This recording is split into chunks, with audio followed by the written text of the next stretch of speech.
Welcome to this demonstration of Agentic AI for SAP Business One powered by SilverTouch AgentSphere.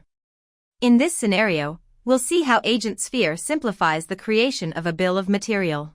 The user instructs AgentSphere to create a new bill of material. AgentSphere immediately opens the bill of material screen. The user selects the parent item.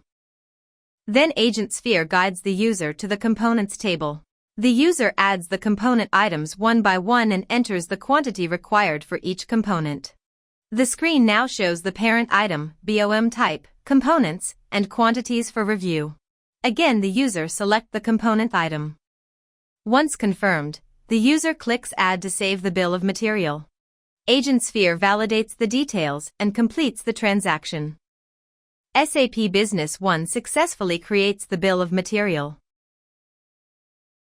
This demonstrates how Agentic AI makes bill of material creation simple, guided, and error-free inside SAP Business One. Thank you for watching this demonstration of AgentSphere for bill of material.